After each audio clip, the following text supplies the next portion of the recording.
আসসালামু আলাইকুম। ডিগ্রি তৃতীয় বর্ষের ব্যবস্থাপনা ষষ্ঠ পত্র এই সাবজেক্টের সাজেশন নিয়ে আলোচনা করব। তোমরা সাবজেক্টের সাজেশনের যে পিডিএফ ফাইল নিতে তোমরা হোয়াটসঅ্যাপ নাম্বারে নক দিবে। WhatsApp number 01787702036। এই নাম্বারে তোমরা নক দিলে পিডিএফ ফাইল পাঠিয়ে দেবো। এখানে তোমাদের হচ্ছে খ এবং গ বিভাগের সাজেশন নিয়ে আলোচনা করা আছে। তোমরা ক বিভাগের সাজেশনের জন্য যে বইয়ের যে লাস্টে যে বোর্ড প্রশ্ন আছে সেই বোর্ড প্রশ্নগুলো তোমরা পড়বে, সেখান থেকে তোমরা কমন পাবে। এবং পরবর্তী সাবজেক্টগুলোর সাজেশন পেতে অবশ্যই চ্যানেলটি সাবস্ক্রাইব করে পায়ে থাকবে। এখানে দেখো, প্রথমে খ বিভাগে XY তত্ত্বের অনুমোদিত ধারাসমূহ উল্লেখ করো।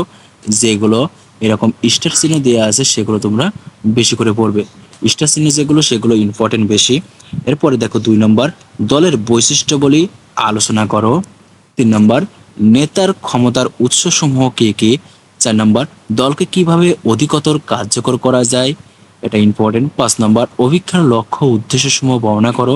6 নম্বর, নিয়ন্ত্রণ প্রক্রিয়ার বিভিন্ন পদক্ষেপ বর্ণনা করো। 7 নম্বর, প্রেরণা ও মনোবলের মধ্যে সম্পর্ক দেখাও। 8 নম্বর, আনুষ্ঠানিক দল অনানুষ্ঠানিক দলের মধ্যে পার্থক্য দেখাও। 9 নম্বর ইম্পর্টেন্ট, সম্মোহনী নেতৃত্ব ধারণা ব্যাখ্যা করো। 10 নম্বর, সাংগঠনিক আচরণের উপাদানসমূহ বর্ণনা করো। 11 নম্বর, আন্তঃব্যক্তিক দ্বন্দ্বের কারণসমূহ উল্লেখ করো।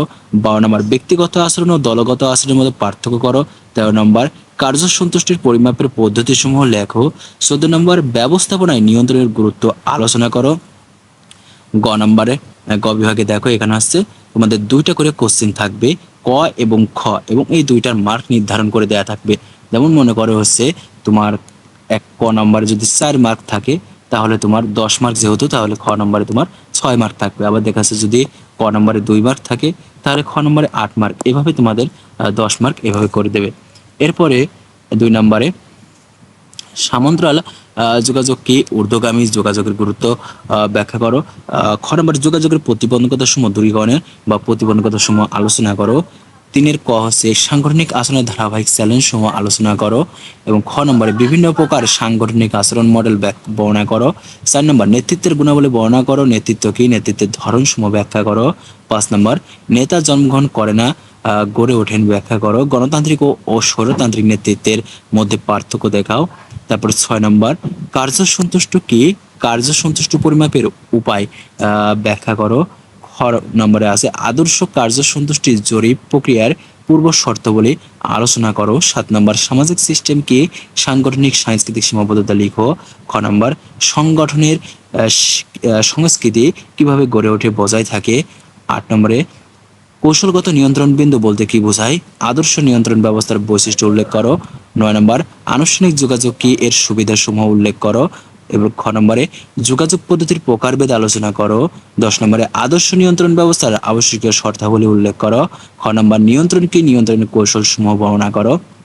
11 নম্বরে, মাসুলের চাহিদার সোপানতত্ত্বের সমালোচনা সহ ব্যাখ্যা করো। প্রেষণদানের আর্থিক ও অনার্থিক উপায়সমূহ উল্লেখ করো।